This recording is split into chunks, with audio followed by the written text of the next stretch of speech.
ఓట్లు అధికారం కోసం కాంగ్రెస్ పార్టీ దేశ భద్రతనే పణంగా పెట్టడం మంచి పద్ధతి కాదన్నారు బీజేపీ ఎంపీ ఈటెల రాజేందర్.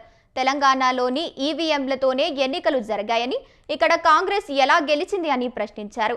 కాంగ్రెస్ గెలిస్తే మిషన్లు పనిచేసినట్టు, ఓడితే ఎలక్షన్ కమిషన్ పనిచేయనట్టా అని చురకలు వేశారు. ఓట్ల చోరీ జరిగినట్టు దుష్ప్రచారం చేయడమేంటని ఫైర్ అయ్యారు.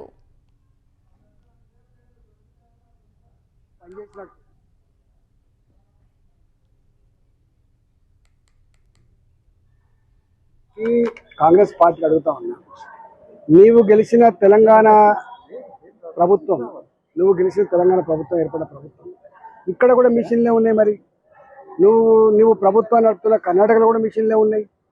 మీరు గెలిచినటువంటి కేరళలో కూడా మిషన్లే ఉన్నాయి. అంటే నీవు గెలిస్తేనేమో మిషన్లు పనిచేసినట్టు, ఎలక్షన్ కమిషన్ పనిచేసినట్టు, నువ్వు ఓడిపోతేనేమో ఎలక్షన్ కమిషన్ పనిచేయనట్టు, ఓట్ల చోరీ జరిగినట్టు.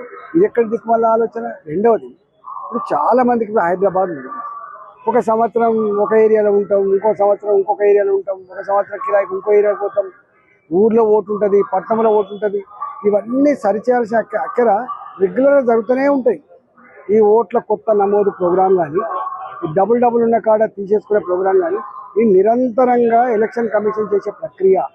ఇవాళ నేను ఒకటే కోరుతున్నా, బీహార్లో కూడా అది బార్డర్ మీద ఉన్నటువంటి ప్రాంతం కాబట్టి, బంగ్లాదేశీలు ఇతర ప్రాంతాల వాళ్ళు వచ్చేటువంటి ఏరియా కాబట్టి, ఇవాళ వీళ్ళ ఓట్ల కోసం, సీట్ల కోసం అక్కడ ఇన్ఫిల్ట్రేషన్ అయినటువంటి వాళ్ళకి ఆధార్ కార్డు ఇవ్వడము, లేకపోతే రేషన్ కార్డు ఇవ్వడము, వాళ్ళకి సిటిజన్షిప్ ఇవ్వడం, ఇది ఎంత మేరకు క్షేమం కాదు దేశానికి.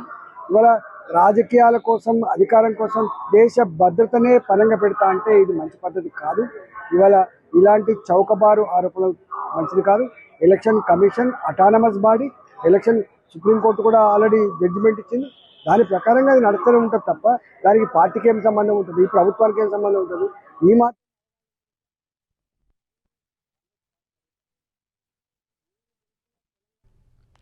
ఓటర్ల జాబితాలో మార్పులు చోటు చేసుకుంటూనే ఉన్నాయని, వాటిని సరిచేయడం ఈసీ బాధ్యత అన్నారు. ఓట్ల నమోదు, డబుల్ ఓట్లను తొలగించే విధానం నిరంతర ప్రక్రియ అని చెప్పుకొచ్చారు. బీహార్ బోర్డర్ ప్రాంతమని, ఆ రాష్ట్రానికి బంగ్లాదేశ్ ఇతర ప్రాంతాల నుంచి వలసలు వచ్చే అవకాశం ఉందన్నారు.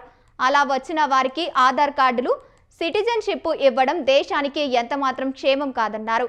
ఈసీ అనేది ఇండిపెండెంట్ బోర్డు అని, దానికి పార్టీలకు సంబంధం ఉండదని చెప్పారు ఎంపీ ఈటల.